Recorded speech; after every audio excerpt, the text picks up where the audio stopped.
जय हिंद दोस्तों, एक बार फिर से आप सभी का स्वागत है आपके अपने परिवार शाक्या जी जीके क्लासेस में। कैसी चल रही है आप लोगों की तैयारी, कमेंट करके बताएंगे। जैसा कि आप सभी को पता है, बज चुके हैं 7:30 और हम इस समय आरपीएफ कांस्टेबल और एसएससी जीडी को टारगेट करते हुए बहुत ही शानदार मैथ की क्लास देखते हैं। वो एक्सपेक्टेड क्वेश्चंस देखेंगे आज की क्लास में, जो एग्जाम में छपने योग्य, एग्जाम में पूछे जाएंगे टीसीएस के द्वारा। ठीक है, तो क्लास बहुत ही इंपॉर्टेंट रहने वाली है, शुरू से अंत तक वॉच कर लेना, एक एक क्वेश्चन को ध्यान से पढ़ना है। जहां डाउट हो तुरंत कमेंट करें कि गुरुजी हमें यहां समझ में नहीं आया, वहां पर आपके सॉल्यूशन मिल जाएंगे। ठीक है, और दोस्तों इसके बाद में बता देता हूं, हमारी आरपीएफ कांस्टेबल और एसएससी जीडी को टारगेट करते हुए 8 बजे जीके जेएस की लाइव क्लास आएगी, वहां पर भी आपको जुड़ना है। ठीक है, तो बिना समय गंवाए पहला क्वेश्चन आपके स्क्रीन पर है दोस्तों, इसको अच्छे से सॉल्व करना। अगर दोस्तों इसमें दिमाग नहीं लगाएंगे तो कैलकुलेशन लंबी बनेगी और आपका टाइम भी वेस्ट होगा। ठीक है, तो कैसे करेंगे देखो दोस्तों, ध्यान से सुनना, सॉल्यूशन को देखा करो आप लोग। ये 324 है, इस 324 को मैं 18 गुणा 18 लिख सकता हूँ। क्या लिख सकता हूँ, कोई फर्क नहीं पड़ेगा अगर मैं 18 गुणा 18 लिख लूंगा। ठीक है, अब यहां पर क्या दे रखा देखिए आप लोग। उसी तरह से दोस्तों इस 9 को भी आप 9 गुणा 9 लिख सकते हैं, क्योंकि 9 की पावर 2 का मतलब 81 होता है।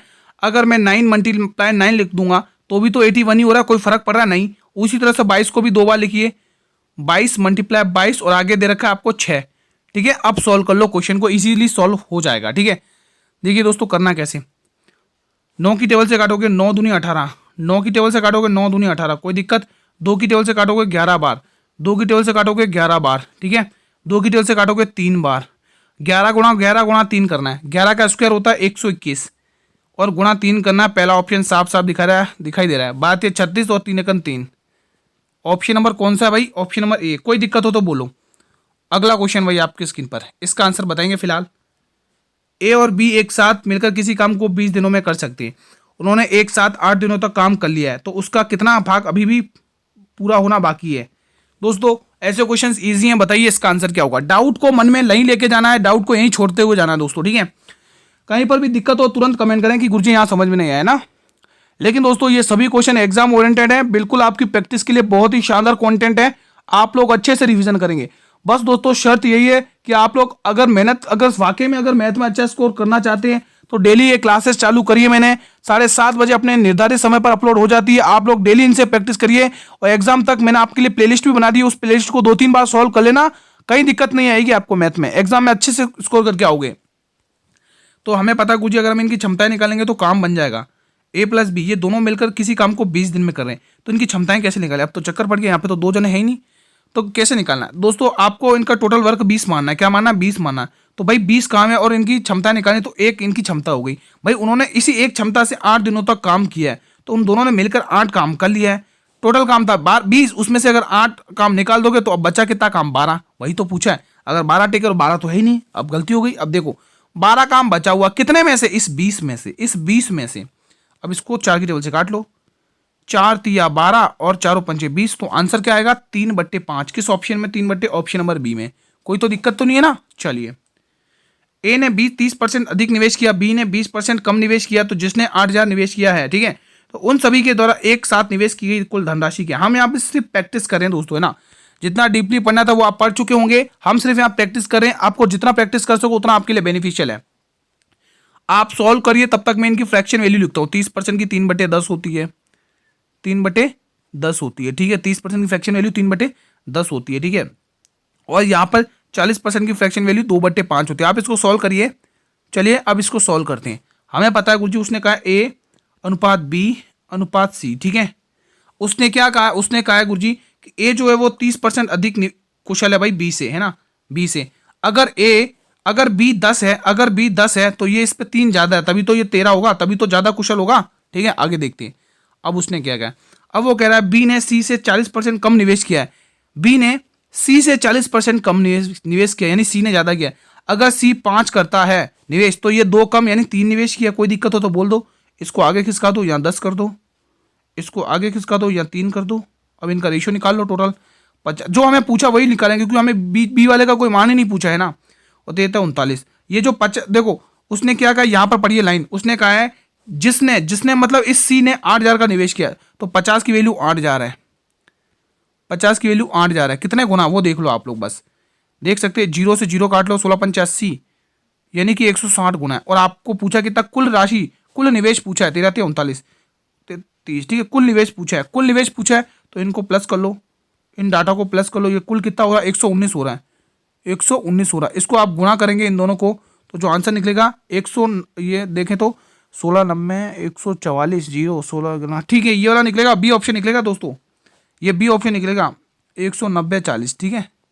कोई दिक्कत हो अभी भी इसमें तो पूछ लेना, ठीक है। अगला क्वेश्चन बताएंगे, फर्नीचर की 3 वस्तुओं का औसत मूल्य 15,960 है। यदि उनके मूल्यों का औसत 3, 5 है 7 तो महंगी वस्तु का याद करना। अगर आप चाहें तो इसका आंसर इजीली क्रैक करके आगे बढ़ सकते हो। उसने महंगी वस्तु पूछी है। अब इन 4 ऑप्शन में से आप देखिए, क्या आप महंगी वस्तु नहीं पहचान सकते कि सबसे ज्यादा वैल्यू किसकी है ना। लेकिन बेफिक्र रहिए, मैं आपको पूरा सॉल्यूशन बताऊंगा ताकि कहीं भी दिक्कत ना हो, क्योंकि ये वो क्वेश्चन है जो आरपीएफ एसआई के हर पेपर में पूछा गया, हर शिफ्ट में पूछा गया, डाटा बदल बदल कर, ठीक है। देखो दोस्तों, मूल्य औसत उसने मूल्य कितना दे रखा है, 3:5:7, ठीक है। अब मैं कहूं आप मुझे इसका औसत निकाल के बताइए, तो आप क्या निकालेंगे गुरुजी, औसत क्या होता है गुरुजी, योग बट्टे संख्या होती है। तो संख्या कितनी हो रही है, 15 हो रही है, तो सॉरी योग कितना हो रहा है, 15 हो रहा है, और संख्या 3 है, तो हमें इसका औसत पता चल गया कि ये इसका औसत कितना है, 5 है, 5 औसत है। लेकिन वो कह रहा औसत मूल्य तो 1560 है, 15,960 है ना। तो इसका मान दे रखा है 15,960, 15,960 कितने गुना है भाई, यहाँ पर कितने गुना है देख लो, 5 तिया 15, ठीक है, 5 एकन 5, 4 बचेगा, 5 नम 45, 1 बचेगा, 5 दूनी 50, यानी कि ये कितने गुना है, 3192 गुना है। उसने पूछा महंगी वस्तु यानी 7 का मूल्य पूछा है, तो 3192 को आपको क्या करना है, 7 से गुणा करना है, 7 से गुणा कर लो, आंसर निकाल लो। देख लो 7, आप देख सकते हो यही आएगा, देख लो 7 दूनी 14, इकाई अंक से निकाल से 7 दूनी 14 की 4 कैरी 1, 7 हम 63 64 की 4 कैरी 6, 7 6 13 की 3 कैरी 1, 7 21 और 1 22, ये आ गया आंसर। कोई दिक्कत हो तो बोल दो। अगला क्वेश्चन दोस्तों, सबसे बड़ी भिन्न पहचानना है। यहाँ पे एक डाटा लिखा नहीं है, बड़ी भिन्न पहचानना है, बड़ी भिन्न आरपीएफ ऐसे में पूछा गया क्वेश्चन है, बड़ी भिन्न। और मैं 100% की पूरी आपको गारंटी दे रहा हूँ, ये क्वेश्चन एग्जाम में आएंगे इस टाइप के, 100% है दोस्तों, 100% आएंगे, 100% आएंगे, इस टाइप से क्वेश्चन आएंगे, इस टाइप से क्वेश्चन आएंगे, ठीक है। डाटा भले चेंज हो, लेकिन इस टाइप की ये भिन्न वाले टॉपिक से क्वेश्चन फिक्स है आपके एग्जाम में आना, ठीक है। आपको करना कैसा है, आप भले इसको डिवाइड से कर लो, क्रॉस से कर लो, अंतर चेक करके कर लो, जैसा आपका मन करे वैसा उसको सॉल्व कर लो। और मुझे तो आप बड़ी भिन्न बता दो, 65/87 और 12/38, आप तो बड़ी भिन्न बता दो दोस्तों, बड़ी भिन्न बता दो, आप लोग मुझे बड़ी भिन्न बता दो दोस्तों। हम क्रॉस से कर लेते हैं दोस्तों, है ना, क्योंकि अगर आप लोग पॉइंट से भी कर सकते हो, डिवाइड से भी कर सकते हो, ठीक है। अगर आप देखें तो 45 चौके 180 होता है, ठीक है, और ये 7 चौके 28। अब आपको साफ साफ पता चल ये भिन्न तो होगी नहीं, क्योंकि तो छोटी पड़ रही है, 180 भारी पड़ रहा है, ठीक है। तो ये अब हम मुकाबला करवाएंगे, अब हम किस किस में फाइट करेंगे, 4/7 और इस 65/87 में फाइट कराएंगे, ठीक है, इसमें फाइट करेंगे। क्रॉस मल्टीप्लाई कर लो यहाँ पर भी, देखो 7 चौके 28 की 8 कैरी 2 8 और 7 4 32 और 2 34, ये आ रहा है 384 आ रहा है। इनको मल्टीप्लाई करो, 7 पंचे 35 की 5 कैरी 3, 7 छंग 42 3 45। अब आप मुझे बताओ कि इसमें से सबसे बड़ी क्या लग रही, बड़ी तो ये लग रही, ये तो हो नहीं सकता। अब हम फाइट किसकी कराएंगे, 65/87 की, ये दोस्तों अभी समझा रहा हूँ इसीलिए टाइम लग रहा है, ठीक है, और 12/38 की, 12/38 की, ठीक है। अगर आप चाहें तो इनका अंतर भी निकाल सकते हैं, अंतर निकालो कितना कर रहा है, 6 में से 8 में से 2 घटाओगे 6 बचेगा, 3 में से 1 घटाओगे 2 बचेगा, 26 आ रहा है। यहाँ पर देखें तो 7 में से 5 घटाओगे तो यहाँ का अंतर कितने का आ रहा है, यहाँ का अंतर कितने का आ रहा है, 7 में से घटा लो, 7 में से 5 घटाओगे यहाँ 2 आ रहा है, ठीक है, और 8 में से 6 घटाओगे तो यहाँ पर कितना आ रहा है, 8 में से 6 घटाओगे कितना आ रहा है, 2 आएगा। यहाँ पर 22 का अंतर आ रहा है ना, यहाँ पर 22 का आ रहा है, वहाँ 26 का। लेकिन बड़ी दोस्तों आप देखोगे तो ये वाली बिन निकलेगी, ये बड़ी है, जो छोटी छोटी दिखती है वही बड़ी होती है ना। भले आप मल्टीप्लाई करके तो 65 गुणा 65 करोगे और आप यहाँ पे 67 गुणा 12 करोगे तो बड़ी आपको यही बिन लगेगी, ये वाली, है ना। तो यही आंसर आएगा दोस्तों, ऑप्शन नंबर डी। आप इसको डिवाइड करके भी कर सकते थे, अंतर निकाल के भी कर सकते थे, ठीक है। अगला क्वेश्चन ये बताइए दोस्तों, इसमें ये क्या क्वेश्चन थोड़ा मिस प्रिंट हुआ है दोस्तों यहाँ पे, ठीक है, यहाँ पर क्वेश्चन क्या मिस प्रिंट हुआ है। तो मैं आपको यहाँ पर एक काम करता हूँ, ये हटा, ये आरपीएफ ऐसे में पूछे गए हैं, लेकिन यहाँ पर हमारी टीम ने क्या किया, जो प्रिंट पीडीएफ बनाते उन्होंने क्या यहाँ पे मिस्टेक कर दी है, ठीक है। तो आप यहाँ पे 8 और 16 का निकाल के बताइए, 8 और 16 का, 8 और 16 का निकालिए। मैं ऑप्शन लिखता हूँ जब तक आप निकालिए इनके आंसर। यहाँ पर एक 32 है, एक 60 है, एक 40 है और एक 35 है, ठीक है। चलिए निकालिए। हमें पता है गुरुजी तृतीय अनुपात निकालना है, तो कैसे निकालते हैं, बी का स्क्वायर करके 16 गुणा 16/8, ठीक है। तो करना कैसे, 8 दूनी 16 और 16 दूनी 32, तो ऑप्शन नंबर ए। कोई दिक्कत हो तो बोल दो, नहीं है ना। अगला क्वेश्चन, एक परिवार के 6 सदस्यों का औसत 20 वर्ष है।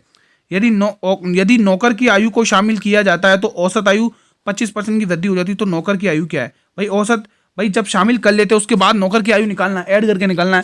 भाई आप सभी को पता है गुरुजी कि टोटल औसत कितना 20 है, और इस 20 पर कितने परसेंट की वृद्धि हो रही है? 25% की वृद्धि हो रही है दोस्तों। कितने की? 25% का मतलब 1/4 होता है फ्रैक्शन वैल्यू, ठीक है। अगर हम देखेंगे तो 5 की औसत बढ़ रही है, कब? जब नौकर की आयु को भी शामिल किया जा रहा है, ठीक है। अब आप खुद दिमाग लगाइए कि गुरुजी 6 सदस्य थे, अब उसमें एक नौकर और आ गया, अब टोटल सदस्य कितने हो गए? 7 हो गए। इन सभी 7 सदस्यों की मतलब 5-5 औसत बढ़ गया है, तो गुणा करके पता कर सकते हैं कि टोटल कितना बढ़ गया। 7 5 35, टोटल 35 बढ़ गया। और पहले था कितना? नौकर के आने से पहले कितना था? 20 था। अब नौकर के आगे, अब नौकर की आयु पूछ रहा है ना, नौकर की आयु पूछ रहा है, तो अब क्या होगी देख लो, 55 हो गई। 55। कोई दिक्कत हो तो बोल दो कि हाँ गुरुजी यहां पर मुझे दिक्कत है, यहां पर समझाइए, ठीक है। साधारण ब्याज पर 3 साल में 15,000 रुपए पर ब्याज आपको दे रखा 5400 प्रति वर्ष, दर ज्ञात करिए। देखो साधारण ब्याज को आप दर गुणा समय कर ऐसे भी सोल्व करते हैं, लेकिन यहाँ पर दोस्तों ये वाला मेथड इजी पड़ेगा, ऐसा ही वाला है ना। फॉर्मूला लगा दो फटाफट से, P गुणा R गुणा T/100, ये फॉर्मूला लगा दो, PRT/100 है ना। जो क्वेश्चन फॉर्मूले से सोल्व हो रहा है उसको फॉर्मूले से सोल्व करो, इजी बन जाएगा इसमें, है ना। तो यहाँ पर देखो 15,000 रुपये राशि है, दर हमें निकालनी है, समय 3 साल का है, फॉर्मूले का 100 लगाना है, और ब्याज हमें दे रखा है। जब सब पका रखा है तो आपको वैल्यू पुटअप करके फोड़ना है और कैलकुलेशन करना है बस। 2 जीरो से 2 जीरो गए, 1 जीरो से 1 जीरो गया, 3 की टेबल से काटोगे ये 18 बार 180 बार जाएगा, और 15 को जब 180 से आप करते हो तो 12% आता है दर। आपके दर निकल के आ गई भाई 12%। कोई दिक्कत हो तो तुरंत कमेंट करें। अगला क्वेश्चन, 3 संख्याएं दे रखी 3, 4, 5 के अनुपात में, उनका लघुत्तम समापवर्तक 42 हुए, तो उनका महत्तम समापवर्तक ज्ञात करना है। इजी क्वेश्चन है, आप इजीली क्रैक कर जाएंगे इस क्वेश्चन को। बताइए, मेरे सभी वीर इसका आंसर बताएंगे, इजी क्वेश्चन है भाई, सभी स्टूडेंट्स को बताना है। साथियों इसके बाद हमारी GKJS की क्लास है 8 बजे लाइव आएगी, तो आप लोगों को जुड़ना है दोस्तों, ठीक है। साथियों अगर आपको ये सेशन पसंद आ रहा है तो एक बार सेशन को लाइक कर लें, और मेरा हर एक स्टूडेंट आज शेयर करके जाएगा इस क्लास को सभी अपने वीरों तक, सभी मेरे भाई बहनों तक दोस्तों, जो भी कॉम्पिटिशन एग्जाम की तैयारी कर रहे हैं या किसी भी वनडे एग्जाम की तैयारी कर रहे हो, ठीक है। देखो दोस्तों 3 संख्याएं दे रखी है, मान लो ये क्वेश्चन ही नहीं है, मैंने आपको कहा है खाली 3, 4 और 5 का, मैंने कहा सिर्फ मुझे इसका एलसीएम निकाल के दो। आप उस क्वेश्चन को देखो ही मत, मैंने सिर्फ इतना कहा कि मुझे 3 और 4 और 5 का एलसीएम निकाल के दो मुझे। अगर मैं बोलूं एलसीएम और एचसीएफ निकाल के दो, तो आप क्या कहोगे कि गुरुजी अगर इनके एलसीएम की बात करें तो 5 दूनी 10, 5 15, 5 चौक 20, तो इनका एलसीएम निकल के आएगा गुरुजी कितना आएगा? 5 चौक 20 या 60 आएगा। कितना? तो मैंने कहा कि क्वेश्चन कुछ नहीं है, खाली मैंने बोला 3, 4, 5 का एलसीएम निकाल के बताओ, तो तुम कहोगे कि गुरुजी इनका जो एलसीएम आएगा वो आएगा 60। बिल्कुल सही बात है। और मैंने बोला इनका एचसीएफ निकाल के बताओ, तो एचसीएफ तो वही होगा, इसमें कॉमन क्या रहा? 1 आ रहा, तो इसका एचसीएफ गुरुजी 1 है, ठीक है। ये बात क्लियर होगी, ठीक है। आपने एलसीएम निकालने के लिए बोला, एचसीएफ निकालने के लिए वो हमने निकाल दिया गुरुजी, ठीक है। आपका एलसीएम कितना आ रहा है गुरुजी? 60 आ रहा है। कितना? 60 आ रहा है, लेकिन भाई क्वेश्चन कह रहा है 4200 है। अब क्या करें गुरुजी? तो 60 की वैल्यू 4200। कोई दिक्कत हो तो बोल दो, कोई दिक्कत हो तो बोल दो, कोई दिक्कत नहीं, कोई दिक्कत नहीं। कितने गुना हो रही है यहाँ पे देख सकते हैं, 6 7 42 गुरुजी 70 गुना हो रही है। गुरुजी उसने हमें सिर्फ इतना ही पूछा, आप मुझे लघुत्तम महत्तम समापवर्तक बता दो, यानी इस एक का मान बता दो, तो 70 गुना 1 गुरुजी 70 आंसर आ गया। वाह, इतना इजी क्वेश्चन भी हो सकता है। जी हाँ दोस्तों, इतना इजी भी आप कर सकते हैं जब आप अच्छे से समझेंगे, कंसेप्ट क्लियर करेंगे, फिर क्वेश्चंस की प्रैक्टिस करेंगे, तो आपको कोई नहीं हरा सकता दोस्तों, है ना। आप जब क्वेश्चंस की प्रैक्टिस करेंगे दोस्तों, आप सभी को पता है मैथ में जितना प्रैक्टिस करोगे, जितना अपने आप को रखोगे, उतना आप चमकोगे, है ना। कहने का मतलब ये क्वेश्चन आपकी स्क्रीन पर है, कमेंट करेंगे। 400 मीटर लंबी ट्रेन 300 मीटर लंबे एक पुल को 70 सेकंड में पार कर सकती है, तो ट्रेन की गति ज्ञात करनी है दोस्तों, है ना। स्पीड डिस्टेंस अपॉन टाइम होता है, स्पीड मतलब चाल क्या होता है? दूरी बटे समय। और आपको यहां पर कंसेप्ट बता देता हूं दोस्तों, देखो कैसे करना है दोस्तों। देखो ट्रेन की लंबाई कितनी है? 400 है, पुल की लंबाई कितनी है? 300 है, ठीक है। जब ट्रेन एक पुल को पार करती है तो ट्रेन की लंबाई और पुल की लंबाई दोनों को काउंट किया जाता है, ठीक है। चलिए अब इसको क्वेश्चन को कर लेते हैं दोस्तों। तो यहाँ पे 400 प्लस, देखो समझने का अब खाली प्रैक्टिस का टाइम रह गया है, डीपली पढ़ने का टाइम आप पढ़ चुके होंगे, सिर्फ आप प्रैक्टिस करिए। कितने सेकंड में? 70 सेकंड में। देखो अब आपको ऊपर दे रखा है, ये तो मीटर पर, ये ऊपर मीटर है और नीचे सेकंड है, तो हमें तो वो पूछ रहा है किलोमीटर में आंसर दो। तो किलोमीटर में बदलने के लिए आपको क्या करना है? 18/5 से गुणा करना है। पहले आप इसको तो सोल्व कर लो, फिर अपन करेंगे, ठीक है। 700 बट्टे 700 बट्टे ये पूरा सॉल्व, देखो उसके सामने सॉल्व करता हूँ ताकि आपको कन्फ्यूजन ना हो। इसके सामने सॉल्व करेंगे, ठीक है। 700 बट्टे 70, कोई दिक्कत। अब ऊपर मीटर है नीचे सेकंड है, लेकिन उसने बोला किलोमीटर में आंसर निकालो, तो हम क्या करेंगे, किलोमीटर के लिए निकले 18/5 से बस भाग कर देंगे, गुणा कर देंगे, बस इसको सॉल्व कर लो। अब क्या करना है, 0 से 0 तोड़ देंगे, 7 की जगह से 10 बार जाएगा, 5 की जगह से 2 बार जाएगा, और 18 दूनी 36 होगा, तो ऑप्शन नंबर बी होगा। यहाँ पे कोई दिक्कत हो तो बोल दो, कोई दिक्कत नहीं है, बढ़े आगे। बस कंसेप्ट ध्यान रखना दोस्तों, ठीक है। चलिए, यदि प्रतिदिन 6 घंटे काम करने वाले 10 आदमी 90 दिनों में एक काम कर सकते हैं, तो प्रतिदिन 15 घंटे करने वाले 6 आदमी कितने दिनों में उस कार्य को करेंगे। देखो MDH वाला फॉर्मूला लगा लो, उसको सॉल्व कर लो। आप सभी को पता है 6 घंटे काम करने वाले 10 आदमी किसी काम को 90 दिन में कर सकते हैं, बिल्कुल सही है। आगे वो कह रहा है तो 15 घंटे काम करने वाले, तो 15 घंटे काम करने वाले, यहाँ पर लिख देता हूँ, 15 घंटे काम करने वाले 6 आदमी उसी काम को कितने दिन में करेंगे, बस यही तो है। अब क्वेश्चन को फोड़ लो, अब क्वेश्चन कुछ नहीं, आप सभी को 15 छक्के 90, 6 से 6 गया, आप सभी को पता है 7 दिन में वो काम को निपटा देंगे। कोई दिक्कत हो तो बोल दो, किसी भी स्टूडेंट को कोई भी दिक्कत हो तो बोल दो दोस्तों। ऑप्शन नंबर ए आपका सही जवाब है। चलिए अगला क्वेश्चंस मैंने होमवर्क में भी रखे। निम्न में से सबसे छोटी संख्या निकालना है आपको, इनमें से सबसे छोटी संख्या निकालना है दोस्तों, ठीक है। पहली संख्या दे रखी 0.1, ठीक है। और यहाँ पर दोस्तों मैं आपको भिन्न वाला ही क्वेश्चन है, मैं आपको यहाँ पे डिवाइड वाला बताऊंगा कैसे करना है। डिवाइड वाला आ जाए, डिवाइड से भी आप कर सकते हो, क्रॉस से भी कर सकते हो, ठीक है। तो मैं आपको अब यहाँ पर डिवाइड वाला बताऊंगा। तो आप देखो यहाँ पर एक एक जीरो लगाना है। मैंने क्या कहा, जैसे ही करना है, एक जीरो लगा लिया। अब देखो इसको कर लो, 3 3 9, ठीक है। यहाँ पर कर लो 0 पॉइंट, या तो पूरा का पूरा 5 ही जाएगा, ये तो पूरा का पूरा 5 से कट जाएगा 0.5, ठीक है। ये तो पूरा 5 कट जाएगा, ठीक है। और ये कर लो 0.4 दूनी 8। अब बताइए इसमें से छोटी भिन्न कौन सी है, सभी स्टूडेंट्स बताएंगे इसमें से छोटी भिन्न कौन सी है, सभी वीर बताएंगे इसमें से छोटी भिन्न क्या है, 0.1, 0.3, 5 या 0.2, क्या आंसर होगा, सभी स्टूडेंट्स बताइए। देखो दोस्तों इसमें से 5 तो हो नहीं सकता, ये तो बड़ी भिन्न है, 5 तो हो नहीं सकता। 0.3 बड़ी है, या 0.1 बड़ा है, या 0.2 बड़ा है, बताइए सभी स्टूडेंट्स बताएंगे क्या आंसर होगा। तो इसमें से 0.3 बड़ा है, बताइए क्या आंसर होगा। यहाँ पर देख सकते हैं 0.3 बड़ा होगा, 1.3 बड़ी होगी भिन्न ये वाली, ठीक है। अगला क्वेश्चन, ये भी कंसेप्ट यहाँ पर पता होगा तो इस क्वेश्चन को फोड़ दोगे। एक ट्रेन 375 मीटर लंबे प्लेटफॉर्म को 27 सेकंड में पार कर सकती है। यदि ट्रेन की गति 70 किलोमीटर घंटे है तो ट्रेन की लंबाई ज्ञात कीजिए। इजी क्वेश्चन है, कमेंट करके बताएंगे कैसे सॉल्व करेंगे इसको, सभी स्टूडेंट्स बताइए दोस्तों, बताएंगे। इसके बाद हमारी जीके जेएस की क्लास स्टार्ट होगी 8 बजे, आप सभी को जुड़ना है, ठीक है।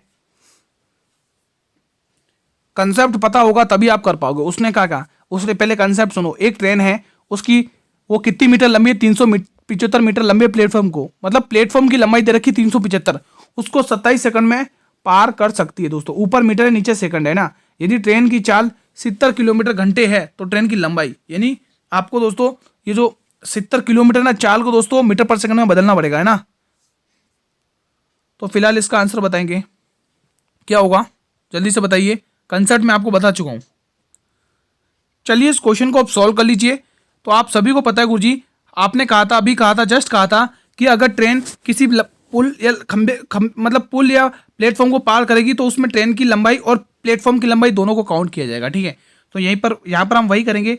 375 मीटर तो लंबा प्लेटफॉर्म है और हमें ट्रेन की लंबाई पूछी है, वो हमें नहीं पता, वो हमें निकालना है, ठीक है। उसको वो ट्रेन कितने में करी, 70 किलोमीटर को, है ना। इधर अगर मैं 27 नीचे लिखता तो इधर वैसे ही गुणा में आ जाता है ना। और ये 27 सेकंड, ध्यान रखना ये चीज़ दोस्तों किलोमीटर में है, ठीक है। और ये चीज़ सेकंड में, इसको हम बाद में मीटर पर सेकंड में बदल लेंगे दोस्तों। इस किलोमीटर को बाद में हम मीटर पर सेकंड में बदल लेंगे। अभी जो आंसर करोगे वो किलोमीटर पर सेकंड में आएगा, ठीक है। तो अभी हम इसको बदल देंगे, ठीक है। तो पहले आप इसको बदल लेते हैं भाई। अभी मैं इनको सीधा सीधा गुणा कर दूंगा तो कितना होगा, 7 7 49 की 9 कैरी 7 7 दूनी 14 और 4 18, ठीक है। यानी कि ये ऐसा हो जाएगा, ये पॉइंट नहीं है, ठीक है ना। आप पॉइंट समझ लो बीच में, ठीक है। अब ध्यान रखना ये 18 हो गया, ठीक है। ये तो अब इसको मुझे मीटर पर सेकंड में बदलना है तो मैं इससे क्या करूँगा, 5/18 से गुणा करूँगा, ठीक है। और ये चीज़ ऐसी की ऐसी उतरेगी, ऐसा का ऐसा ही। कोई दिक्कत हो तो बोल दो। प्लस लंबाई, ठीक है, ट्रेन की लंबाई। अब देखो इसको वैल्यू टर्मिनेट कर लो। देखो ये काट लो 8 की टेबल से। 18 एकम 18, 18 पंचे 90, ठीक है। अब 5 गुना 105 कर लो इसको, 105 गुना 5 देख लो, 100 पंचे 500, 55 55 यानी 525 आएगा। कितना आएगा? 525। कितना आएगा? इसको गुना करने पर 525 आएगा।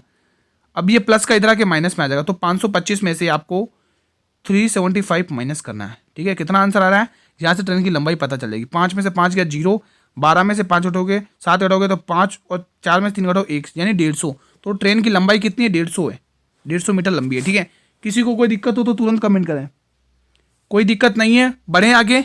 चलिए अगला प्रश्न देख लीजिए, ठीक है। इसका आंसर बताएंगे। क्वेश्चन बहुत ही शानदार है। यदि किसी राशि पर चक्रवृद्धि ब्याज पर 7 वर्षों के अंत में 18,000 रुपए हैं और 14 वर्ष के अंत में 2700 हो जाएगी। बहुत ही इंपॉर्टेंट अल्टीमेट क्वेश्चन है भाई साहब, इंपॉर्टेंट क्वेश्चन है भाई। आपको राशि ज्ञात करनी है, निकालिए इसकी राशि क्या होगी। सभी वीरों को आंसर करना है, सभी वीर बताएंगे इसका आंसर क्या होगा। एक बार कमेंट करके बताएंगे। साथियों सेशन पसंद आए तो सेशन को लाइक वगैरह कर लेना दोस्तों। सारे ही क्वेश्चन एग्जाम ओरिएंटेड है आपके डेली 7:30 बजे आपके अपने निर्धारित समय पे क्लास अपलोड हो जाती है आपके प्रैक्टिस के लिए। एक बार इसका आंसर करेंगे आप लोग कमेंट करके, सभी वीर। कैसे करेंगे इसका आंसर बताएंगे। चलिए दोस्तों अब इसको सॉल्यूशन करते हैं इसका, ठीक है। देखो ये मान लो कोई धनराशि पी है, हमने मान लिया, ठीक है। वो 7 सालों के अंदर कितनी हो रही? 18,000 रुपए हो रही है। कितने हो रही है मेरे वीरो? 18,000 रुपए। चलिए वीरो 18,000 रुपए हो चुके, ठीक है। जैसा उसने कहा वैसा कर लिया। ये कितने दिनों की बात हो रही गुरुजी? ये बात हो रही है दोस्तों 7 सालों की। कितने? 7 सालों की बात हो रही है। इसको थोड़ा सा मैं सही से लिखता हूँ ताकि आपको अच्छे से समझ में आए, ठीक है। ये पूरे कितने की बात हो रही है मेरे वीरों? ये पूरी 7 वर्ष की बात हो रही है। कितने? 7 वर्ष की बात हो रही है, ठीक है। हाँ, अब आगे वो क्या कह रहा है? 14 वर्ष के अंत में होते होते ये राशि 27,000 रुपये हो गई। कितनी हो गई? 27,000 रुपये। कितनी हो गई? 27,000 रुपये। कितनी हो गई? 27,000 रुपये। ये कितने दिनों की बात हो गई? ये पूरी 14 दिनों की बात हो गई। ये पूरी की पूरी 14 दिनों की, 14 वर्ष की बात हो गई, सालों की, ठीक है। अगर आप यहां पर देखें दोस्तों, 3 जीरो से 3 जीरो काटेंगे, 9 दूनी 18 और 9 तिया 27, ठीक है। यहां पर कितने का अनुपात बन रहा है? 2 और 3 का अनुपात बन रहा है। कितने का? 2 और 3 का अनुपात बन रहा है। कितने का बन रहा है स्टूडेंट? 2 और 3 का अनुपात बन रहा है, ठीक है। तो अब यहां पर भी 2 और 3 का ही बनेगा, तो यहां पर भी तो 2 और 3 का ही बनेगा ना। बिल्कुल, यहां पर भी 2 और 3 का ही अनुपात बनेगा, यहां पर भी 2 और 3 का ही अनुपात बनेगा। कोई दिक्कत हो तो बोल देना वहीं पर, ठीक है। बन गया। अब देखो इस 3 का मान कितना दे रखा? 18,000 दे रखा। कितना दे रखा? 18,000। कितने गुना दिख रहा है आपको यहाँ पे? 6,000 गुना। कितने गुना दिख रहा है? इस 2 को मैं थोड़ा साइड में लिख देता हूँ, है ना। इस 2 को मैं थोड़ा सा साइड में लिख देता हूँ यहाँ पर। इस 2 को मैं थोड़ा सा यहाँ पर साइड में लिख रहा हूँ, ठीक है। अब ये इसका कितना गुना दिख रहा है यहाँ पे? ये कितना गुना दिख रहा है आप बताइए कमेंट करके। तो आप कहेंगे कि उसी 3 6 18, ये उसका 6 गुना दिख रहा है, 6,000 गुना दिख रहा है। कितना? 6,000 गुना। जब ये इसका 6,000 गुना तो इसको भी 6,000 गुना कर लो, इसको भी 6,000 गुना कर लो। 6 दूनी 12,000। तो आपको पता चल गई कि इसको भी 6,000 गुना करो तो आपको पता चल गई राशि 12,000 है। राशि कितनी है? 12,000 है। कितनी है? 12,000। तो ऑप्शन नंबर बी। बहुत ही शानदार क्वेश्चन था और बहुत ही शानदार सॉल्यूशन था इसका। किसी भी कोई दिक्कत, मैं एक बार वापस समझाता हूं। देखिए, किसी राशि पर चक्रवृद्धि ब्याज पर 7 सालों में ये राशि इतनी हो गई है। भाई पी नाम की कोई राशि थी, वो 18,000 हो गई। कितने? 7 सालों में यहाँ पर, ठीक है। अब वही धनराशि 14 साल के अंदर अंदर कितनी होगी? 27,000 हो गई, ठीक है। 14 साल के अंदर, ठीक है। अब मैंने कहा कि यहाँ पे आप रेशियो ले लो। कितने का? 2:3 आ रहा है। यहाँ पर कितने का रेशियो आ रहा है? 2:3 का। यहाँ पर रेशियो कितना आ रहा है? 2 और 3 का अनुपात आ रहा है। तो यहाँ पर भी तो 2 और 3 का ही अनुपात होगा। बिल्कुल, मैंने लिख दिया। अब इस 3 का मान कितना दे रखा? 18,000। तो कितने गुना? 6,000 गुना। तो मैंने इस 2 को भी 6,000 गुना कर दिया, तो आंसर आ गया 12,000। अब किसी को कोई डाउट हो तो answer in the comment box. चलिए अगला क्वेश्चन देखते हैं। बहुत ही शानदार क्वेश्चन था भाई, मजा आ गया इसको क्वेश्चन को सोल्व करके, आत्मा प्रसन्न हो गई इस क्वेश्चन को। तो ये क्वेश्चन क्या आपके सामने? फूक मार के उड़ा दो इसको, एक से फूक मार के उड़ा दो इसको भाई। इसको तो तोड़ दो, नचोड़ दो इस क्वेश्चन को। ये डेली क्वेश्चन प्रैक्टिस करो तो जब आपको कंसेप्ट पता होगा, है ना। 2 संख्याओं का महत्तम समापवर्तक तथा उनका लघुत्तम समापवर्तक 8 और 48 है। यदि इनमें से एक संख्या ये संख्या है दोस्तों, एक संख्या 24 हो तो दूसरी संख्या ज्ञात करना है। दोस्तों फूक मार के आंखों में देख के इस क्वेश्चन को उड़ा दो दोस्तों। आंखों में आंखें देख के इस क्वेश्चन को बी ऑप्शन फोड़ दो। बी ऑप्शन, है ना। बी ऑप्शन कैसे हो सकता है? आपने एक झटके में कैसे बता दिया? बता सकते जब आपको कंसेप्ट पता हो। मैं आपको डेली क्वेश्चन सॉल्व कराता हूं। इस टाइप का क्वेश्चन एग्जाम में आएगा, इसलिए मैं आपको डेली सॉल्व कराता हूं। आप रेलवे के चाहे 2019 का एसआई कांस्टेबल के पेपर देख लो, या फिर अभी जो करंट में हुए एसआई के पेपर देख लो, उनमें हर शिफ्ट में ये क्वेश्चन पूछा गया है ना। तो ये क्वेश्चन तो फिक्स है भाई। मैं जो भी कह रहा हूं ना, ये क्वेश्चन फिक्स है, उनको आप लोग अच्छे से देख लिया करो। वो क्वेश्चन फिक्स है तो फिक्स है ना। चलिए हमें पता है गुरुजी ए गुणा बी यानी दो संख्याओं का गुणनफल उनके लैसे और मैसे के गुणनफल के बराबर होता है। कोई दिक्कत हो तो बताइए। The product of two number multiplication is equal to their product of LCM and HCF. ठीक है, चलो उसने हमें कहा एलसीएम और एचसीएफ आपको दे रखा 8 गुणा 48। ठीक है, उसने कहा उसमें से एक संख्या आप ले लो 24। अब मुझे तो आप इस बी का मान निकाल कर बता दो, दूसरी संख्या निकाल कर बता दो। ठीक है, 12 दूनी 24, 12 36, 12 चौके 48। कोई दिक्कत हो तो बोलो। 2 की टेबल से 2 बार और 8 की टेबल से 2 बार। कोई दिक्कत हो तो आप लोग कमेंट कर सकते हैं कि यहाँ समझ में नहीं आ रहा है। ठीक है, तो चलिए दोस्तों, ये तो 25वां क्वेश्चन था जो आपने सॉल्व कर लिया दोस्तों। ठीक है, अब आगे दोस्तों एक क्वेश्चन इसी मैं आपको होमवर्क में दूं क्या, ऐसे ही कर लोगे आप लोग? आप लोग कर लोगे दोस्तों? मैं आज में सोच कर आया था कि स्टूडेंट डिमांड तो करते हैं कि सर जी होमवर्क क्वेश्चन भी दिया करो। चलिए एक और क्वेश्चन मैं सॉल्व कर देता हूँ, वहां समझ में नहीं आया तो आप लोग बताइएगा। एक क्वेश्चन आपको होमवर्क में दूंगा। दो संख्याओं का महत्तम समापवर्तक तथा लघुत्तम समापवर्तक 11, 7, 77, 100 है। यदि इनमें से एक संख्या 275 है तो उनमें से दूसरी संख्या ज्ञात करें। ये क्वेश्चन खुद कह रहा है कि मुझे 11 से सॉल्व करो। देखो दोस्तों, अब तो क्वेश्चन भी बात करने लगे, आप देख सकते हो क्वेश्चन भी बात करने लगे कि मुझे 11 से सॉल्व कर दो। मैं 11 का मल्टीपल हूं भाई, मुझे 11 से सॉल्व कर दो तो निपट जाओगे सस्ते में, बाकी कैलकुलेशन में फंस जाओगे, है ना। ये क्वेश्चन खुद बोल रहा है, देख सकते हैं आप लोग, है ना। ये क्वेश्चन खुद बोल रहा है। तो हमें उसने कहा एलसीएम और एचसीएफ दे रखा है 11 गुणा 7700, उसने खुद दिया है। ठीक है, वो खुद कह रहा है कि भाई मुझे आप लोग 11 से सॉल्व कर लो, मैं 11 से सॉल्व हो जाऊंगा, बाकी आप लोग कैलकुलेशन को लंबी करोगे। चलिए वो जैसा कह रहा भाई उसकी भी बात मान लेते हैं, है ना भाई, उसकी भी बात माननी चाहिए कभी कभी, है ना। देखो 11 से काटो इसको, 11 दूनी 22, 5, 11 पंजे 55 और ये काट लो 11 7 77 यानी 700। कोई दिक्कत है तो बोलो। ठीक है, अब क्या कह रहा है, अब ये क्वेश्चन कह रहा है कि भाई मुझे 25 से सॉल्व कर लो, मैं जल्दी सॉल्व हो जाऊंगा। चलो भाई इसकी वापस बात मान लेते हैं। 25 से कम 25, 25 दूनी 50, 10 बचेगा, 25 चौके 100। अब 11 गुणा 24 कर लो, बस आंसर आ जाएगा। देखो 11 गुणा 24 कर लो। भाई हमने कैलकुलेशन में मिस्टेक तो नहीं करी, एक बार वापस चेक कर लेते हैं भाई। 11 दूनी 22, 5 बचेगा, 11 पंजे 55 सही है, 11 7 77, 728 है। 5 की तो 25 दूनी 50, अच्छा 20, 25 अट्ठे 200 होगा या फिर हाँ 25 अट्ठे 200 होगा। ठीक है, अब 11 गुणा 28 कर लो। देखो इकाई अंक 8 ही आएगा, 11 अट्ठे 88 की 8। अच्छा दो दो जगह दे रखा है, इकाई अंक सॉल्व कर लो, 8 बचा हुआ। 11 दूनी 22 और 30, 308 आया। ठीक है, तो इजी क्वेश्चन था, आई होप कि आज सभी ने कर लिया होगा। ठीक है, अब एक क्वेश्चन जो है वो मैं आपको होमवर्क में देने के लिए लेके आया हूँ दोस्तों। मैं सोच कर आया था कि आज क्वेश्चन होमवर्क में भी दूंगा। ये आपका होमवर्क क्वेश्चन है, ये क्लास का अंतिम प्रश्न था, ये होमवर्क क्वेश्चन है। और मैं सभी से रिक्वेस्ट करूंगा कि इस होमवर्क क्वेश्चन का आंसर आप लोग कमेंट बॉक्स में देंगे। ठीक है, सभी भी इस होमवर्क का क्वेश्चन का आंसर आप लोग कमेंट बॉक्स में देंगे। सेशन पसंद आया हो तो सेशन को लाइक जरूर करके जाइएगा दोस्तों, और जितना हो सके उतना इस सेशन को शेयर करिएगा। साथियों आप लोग शेयर बिल्कुल भी नहीं करते, मेरे कहने पर भी आप लोग शेयर नहीं करते दोस्तों, है ना। तो शेयर वगैरह कर लिया करो। जितने भी मेरे वीर एग्जाम की तैयारी कर रहे हैं दोस्तों, उन सभी तक शेयर करा करो, उनका भी भला होगा दोस्तों, है ना।